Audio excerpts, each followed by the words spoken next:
Evening, everyone. It's Hal here, the voice of the open-ended poker show, and I had to look at the date. It is Sunday, June 29th.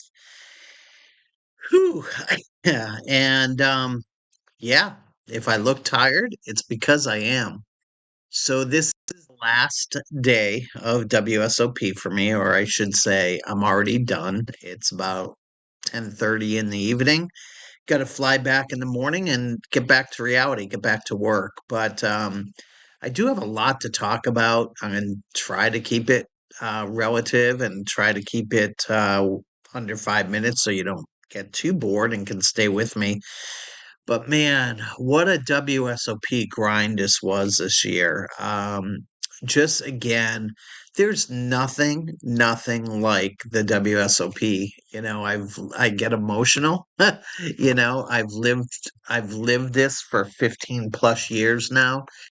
And here I'm truly getting goosebumps as I'm talking about it. And that's how it is for me every year. And I know that's how it is for many of you. And it's just such a special time of the year. And whether you win or lose, it's you know what? It's just so good to see. And I don't want to be political, but there's so much crap going on in this world right now, and it's just so cool to see. I mean, I was playing a cash game tonight with people from England, with people from Portugal, with people from I think France as well. I mean, just in one cash game with 10 people.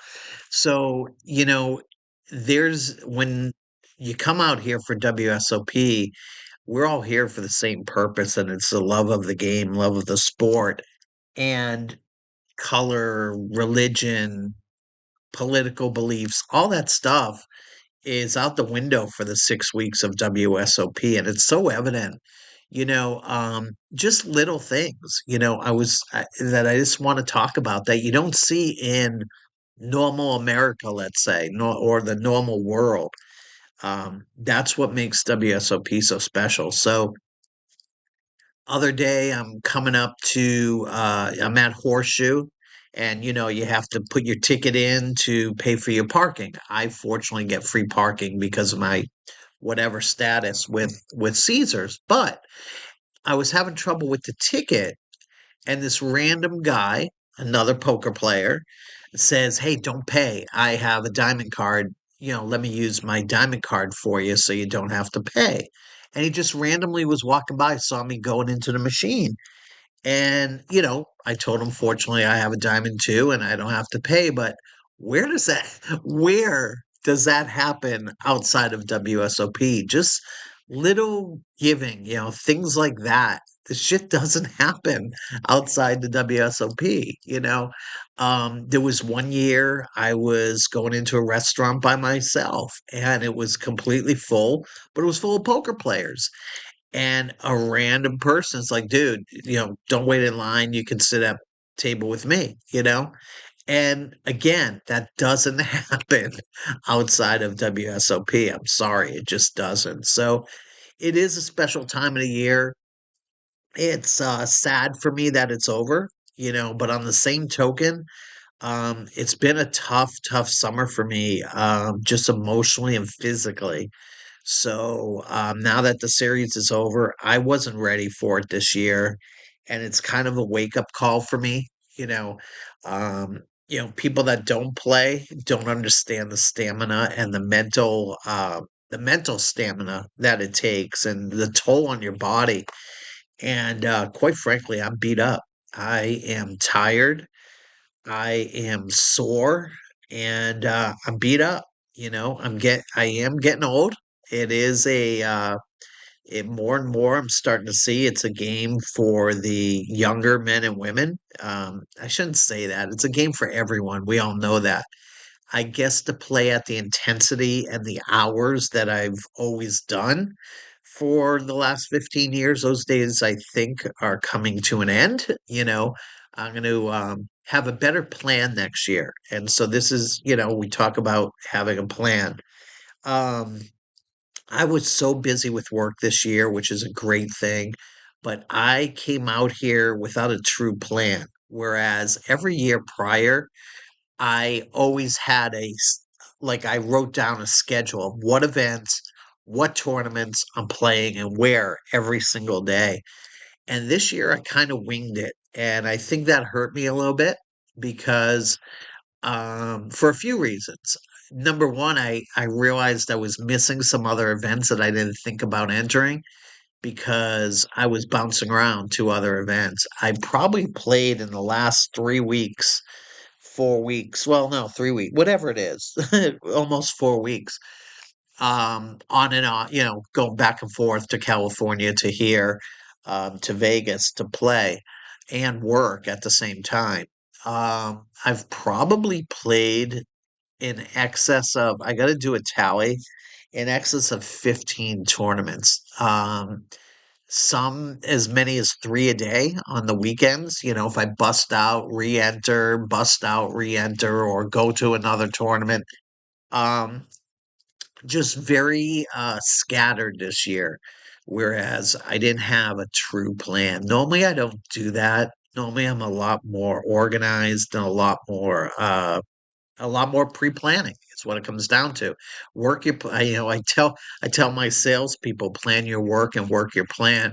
And quite frankly, I didn't listen to myself this year. I think that hurt me a little bit because I was not chasing, but well, I was. I was chasing tournaments, is what I was doing. I wasn't planned. That's what it comes down to. So I'll do better next year at that. The other thing I need to do better at, and a lot of you are going to laugh at me, but I need to eat better and get more sleep. I admit it. Again, the age factor is kicking in. I am, getting close to that 6-0, and it's was very, very tough this year physically. And on the weekends that I was out here from work, I was doing excess of 18 hours a day, playing, which again, if you look at old videos, was the norm. And I always got up and did this and that, but it definitely was harder. And also, I ate very well this year. Went out to some really nice restaurants with friends and had a really good time and good dinners, which is a catch 22. I don't usually do that at WSOP. I kind of limit the meals and this and that. And I ate really good food at good restaurants, but they were, heavy. And I was hurting, for many hours after those big meals, tonight included. Had a great seafood dinner at Resort World, and that's not good either when you're trying to play poker for many hours. So, um, but WSOP itself, I do want to talk about. So, I don't want. I'm going to do another video on this, and probably do some stuff with Wade on Texas Hold'em Radio and talk about this. But the play this year was a lot of gamble is the best way to put it. I think TV and I think internet poker has had a bit of big effect on it. And I don't want to go on too much of a tangent on this video, but I would like to talk about it in depth on another. I just think the 6 hour plus of reentries has got to go. I understand it makes money for casinos. Someone who puts on tournaments, myself, I get it. It's lucrative, it's profitable. But I think there's got to be a time frame, maybe the first 4 hours. I think there needs to be a universal time frame or a universal level that it's cut off at. I've seen some of the tournaments this year where it's 10, 11, even 12 hours. Well, no, 11, I think was the most I saw. But 11 hours of re-entry is a little bit absurd, in my opinion. Again, my opinion. I saw certain pros re-enter 10, 12, 14 times into one tournament. Now, poker, they're making the payout structures for the mainstream people now. I think the payout structures, I don't even want to talk about that on this video either. I think the payout structures are horrible this year, and the way they've done it the last couple years. I understand the whole purpose of it. It's to get the average player more, into poker. The average person who doesn't come out here all the time wants to say, "Oh, I cashed a World Series event," which is a great thing. It's great for poker, don't get me wrong. But on the same token, it's really flattening the money payouts, which, you grind for, 2 days, and let's say you min cash and you're not even making double your money is pretty harsh, at least in most instances that I saw. So I think that needs to change. And what it's done is it's gotten an attitude of, oh, I'll just re-reg if I bust. And it's taken away from the game of poker, again, my opinion. I think there's just a lot of gamble. I see a lot of people trying to win a tournament in level one, and you don't win a tournament in level one or level two or level three.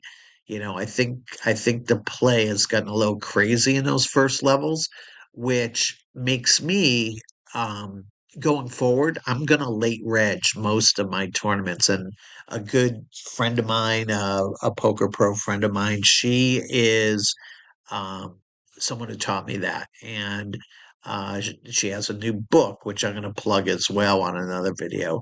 But I think that makes a big difference. I think late reg, if you're going to do these big tournaments, I think late reg makes a big difference because you're kind of avoiding all that crap at the beginning, all the gamble, all ins and kind of silly plays. So that's another subject. So, I think over the next few weeks, you're going to see a lot of videos. There's a really big announcement coming in July that you want to follow the social media on. That I'm going to be on Texas Hold'em Radio with Wade, a little reunion for us. And there's going to be some exciting industry news just around the corner. So stay tuned for that. But my World Series is over. Today that's it. Had a good cash game session just now. Finished, so at least it was good finishing on a high note.